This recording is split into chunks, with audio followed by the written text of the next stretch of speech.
Hello parents. पिछले कुछ दिनों में 3-4 ऐसे इंसिडेंट हुए कि जो मैं आपको बताना चाहता हूँ।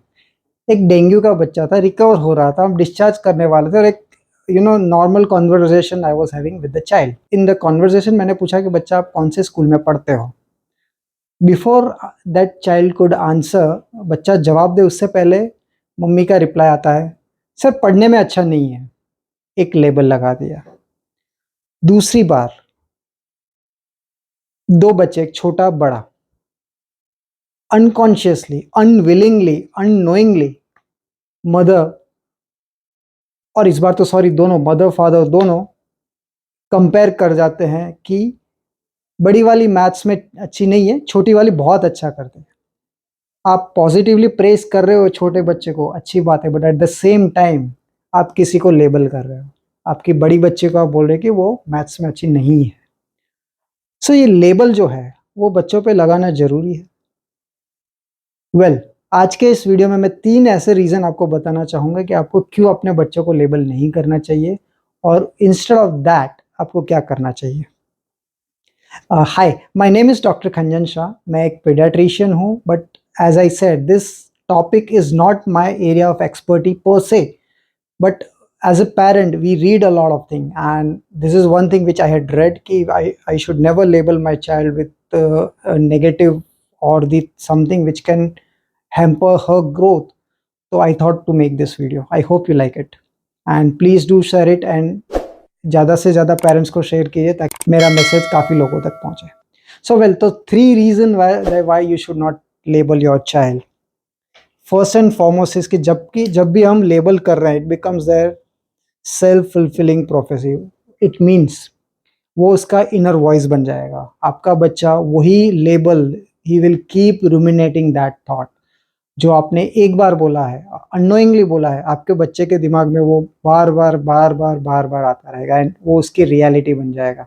इतनी डीप बिलीफ बन जाती है कि कई बार it stays till adulthood and so on and so forth. मैंने कई बार देखा, इवन एडल्टहुड में भी आके उनके पेरेंट्स को, जो कि मेरी एज के फादर है, उनको बोलते हुए देखा है कि ये तो वीक ही है, या तो ये ऐसा ही करेगा, ऐसा label. Even at that set, even as an adult we don't like someone who label us. आप समझिए कि बच्चा जिसका कि ब्रेन प्रोग्राम हो रहा है, he is just into taking the information, programme हो रहा है, और आप उस प्रोग्रामिंग में ही ऐसी नेगेटिव चीजें फीड कर रहे हो। So please don't do that. The first reason being ये, which leads to the second reason. अगर आप ये कर रहे हो कि वो मैथ्स में अच्छी नहीं है, वो यही सोचता रहेगा, और वो it will limit the potential. आपका बच्चा मैथ्स में अच्छा हो सकता था, प्रोवाइडेड आपने उसको ये लेबल नहीं किया होता। सो रिपीटेडली ये चीज़ बताने से या बोलने से, और कई बार तो एक बार ही बोला लेकिन इतना डीपली और इमोशनली बच्चा वो चीज़ को अंदर ले लेता है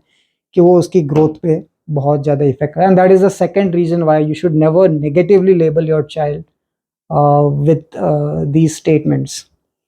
And to some extent, and I totally agree with this, कि ये अगर आप करते हैं तो समवेयर डीप डाउन वो आपके और आपके बच्चे के एक रिलेशनशिप पे इफेक्ट तो करता है।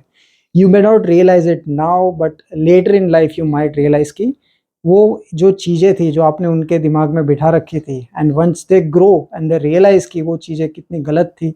सो and even nobody like, जैसे कि मैंने आपको एग्जाम्पल बताया, 2 बच्चे, अगर एक आप छोटी को प्रेज कर रहे हो, बड़ी वाली को you are saying that she is not good. So somewhere deep inside, if you understand the psychology of that, the elder kid, she is going to think not so positively about the relationship which you have with your child. So then this is very clear कि आप करते हैं, and I'm very sure most of us, as I said, unknowingly हम करते ही हैं। School में for example teacher बोलते हैं कि लेट्स से कि उसको हमें स्टेज पे बोलने के लिए बोलना है, and you as a parent कई बार बोलोगे, when the teacher asks, most of the time they don't ask, which is a good thing I must say, but कई बार पूछते हैं कि आपका बच्चा वॉलंटियर करेगा, और हम तुरंत नीजक रिएक्शन के साथ आंसर दे देते हैं कि नहीं, वो स्टेज पे नहीं बोल पाएगी, आप किसी और को सिलेक्ट कर लीजिए। So these are the small small things which I think you should not do it. So then what you should do it? So here are the things. First and foremost, focus on specific behavior which you want to address. For example, कि अगर आपका बच्चा घर पे आके bag ठीक जगह पे नहीं रखा, and you want to address that behaviour, so उसको जनरलाइज मत कीजिए कि बच्चा तो लेजी ही है, वो आप लेजी बोल बोल के वो नहीं लेजी है तो भी वो करता जाएगा। So you should just specific behaviour पे आप एड्रेस कीजिए using positive language. Okay, positive language, what do I mean by that, आप अपने बच्चे के जो स्ट्रेंथ है, उनके जो एफर्ट्स है, उनकी जो प्रोग्रेस है, आप उनको हाईलाइट कीजिए and use positive language so that आपके बच्चे को he will feel that and he'll have certain hormonal and physiological changes inside his or her brain that will help them to grow and reach their potential. So we should not limit the potential, so use positive language. और तीसरी चीज आप कर सकते हैं कि use yourself should practise empathy and understanding.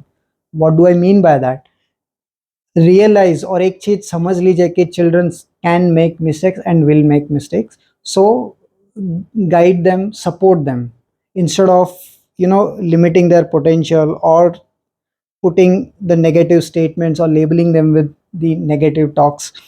आप खुद उनको सपोर्ट कीजिए, मेंटोर कीजिए, गाइड कीजिए and trust me that will help him और her a lot. Thank you so much friends for listening to this video. अगर आपको ये वीडियो पसंद आया तो as I said please do share it and you can connect to me on my social media handle on Instagram and YouTube at Thinkpedia Official. Thank you so much, guys. Bye.